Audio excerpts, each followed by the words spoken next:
Spraoi agus Sport was set up in 2010 by a group of mums and friends, including myself, who were attending the Carndonagh parent toddler group, and we weren't able to have a cup of tea while we were having a chat. So we thought, it'd be good to have our own space, because there was really a lack of things to do for young families.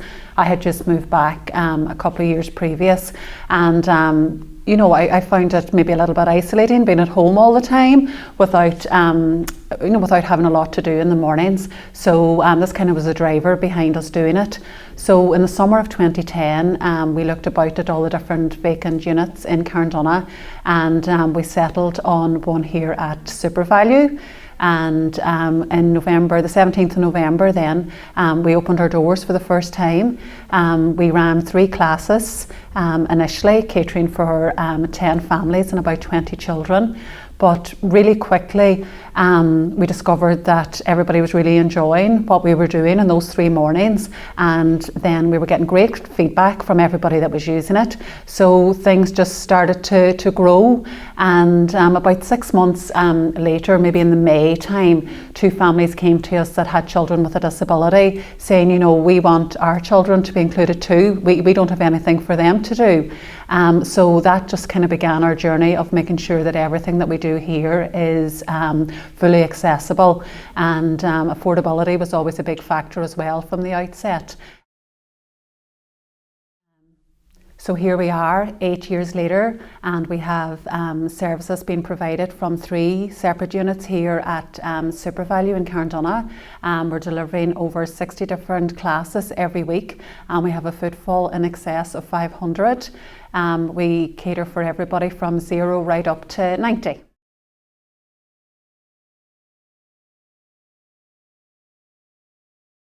So we like to say that Spraoi agus Sport is all about providing social, educational and recreational activities that are accessible, affordable and aligned to the needs of the community. So every day we would have a parent toddler group in the morning from Monday right through to Saturday.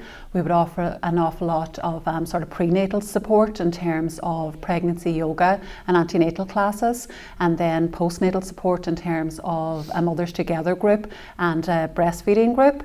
Then in the afternoons, then we would have an after-school club, a school of music. We would run technology classes, and we do a Couch to 5K every year, Operation Transformation. During the school holidays then is really when we come into our own, and we offer summer camps every single week during the holidays, and these vary from creative sewing to art to watercolour workshops, technology, surfing, pier swimming.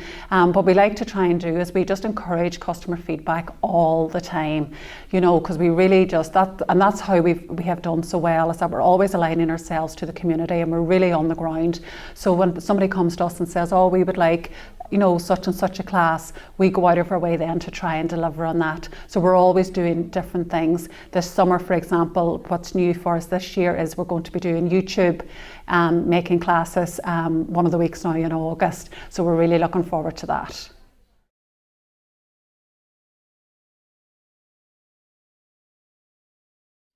Okay, so I suppose the biggest challenges that we faced over the years was probably finding enough facilitators to deliver what we wanted to do.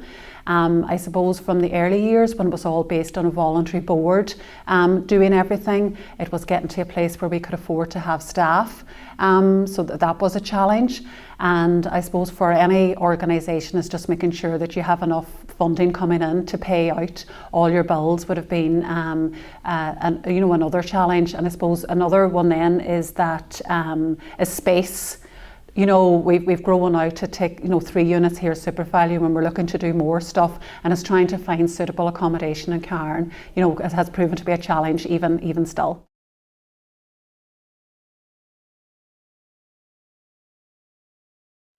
I suppose we were set up in the middle of the recession, so from the outset we knew that we were going to have to be sustainable if we were going to survive, and it's a very simple model, and that we had to make sure that every expense that we were incurring, that we had income coming in terms of service fee to match it. So when we sit down to look at any of the services we provide, we make sure that we are covering our costs, and that we have a bit of a profit margin there to reinvest. So all our classes are sort of priced that way. So that just makes sure that we are, that we're always going to be sustainable. And then I suppose in delivering a little bit extra, then we would always be very good at applying for any kind of one-off funding that's available, and then that maybe then gets us that little bit of extra equipment or an additional class we might necessarily be able to afford to run. So that model has worked really well for us. It probably has helped that my background is that of being an accountant, so I was always kind of conscious of that from the start. And we've had great support from the community too. All the classes that we run are well supported, so once they're all people are taking part, we do end up making sure that that's that this model works for us.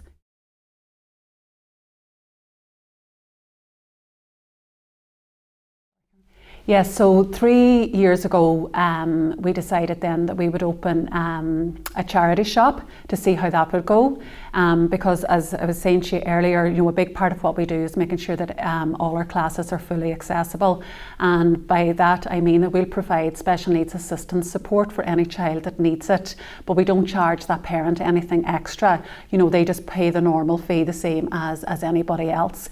So I suppose to fund that we decided we would open a charity shop. We found a premises on Bridge Street here in Carndonagh, and we've converted it into a lovely little boutique type shop called Fido. So it's a great income generator for us. We have a great band of volunteers, 10 in total, who really have taken the shop on as their own and look after it and sort out everything, and have built up a great customer base over the last 3 years, and it's fantastic.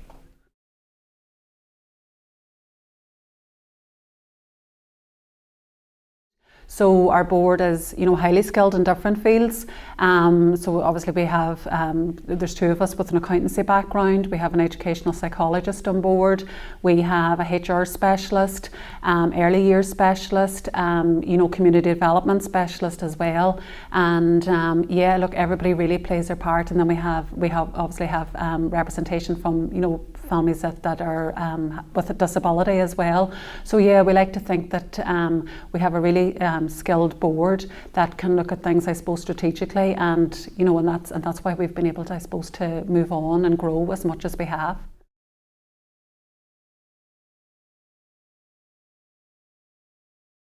Spraoi agus Sport is actually a great employer here in the town as well. We employ 10 people, a mixture of full and part-time during the year, and then we would also hire the services of over 70 facilitators to run all our different classes. We take part in the TUS programme and the Community Employment Programme, and we've also just linked in now with LYIT, and we'll have 7 student placements here over the summer. So it's great. So many, we've so many young people as well looking to come in and help us over the summer and volunteer their time. So we're certainly getting the name as being a lovely employer to work for, and we have a great team here delivering everything on a daily basis.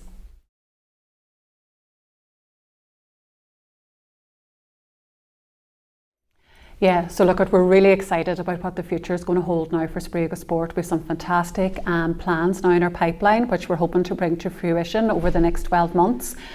We were donated a fantastic building from Action and Ishone. It's based in Mulbrae here in Carndonagh. So we're going to move our offices up there and hopefully deliver a whole suite of family support services.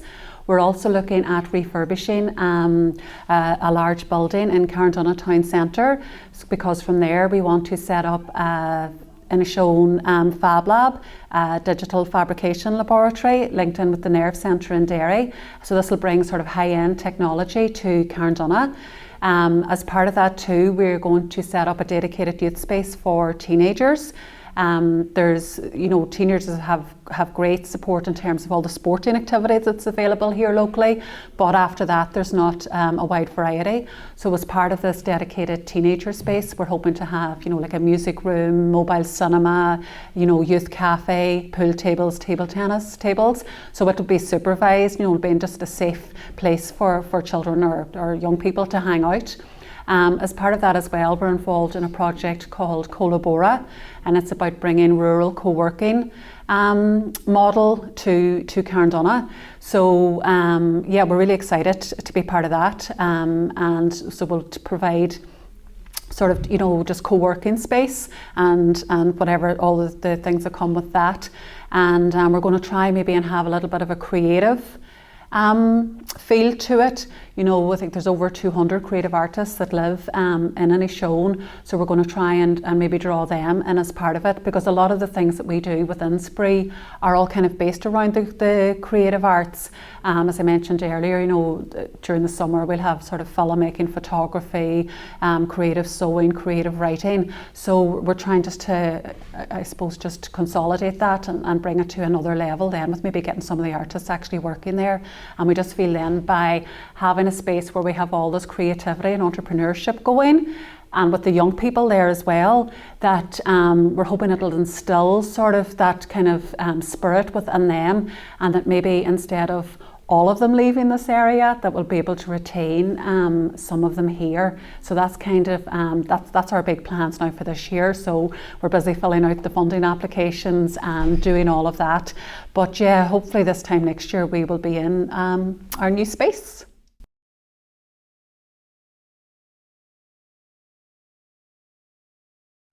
I suppose, like, we're really happy with how everything has developed and grown over the years, but I suppose maybe looking back in terms maybe of linking in with the different agencies and stuff, that maybe we would have invested more time or maybe been a bit more forceful about it.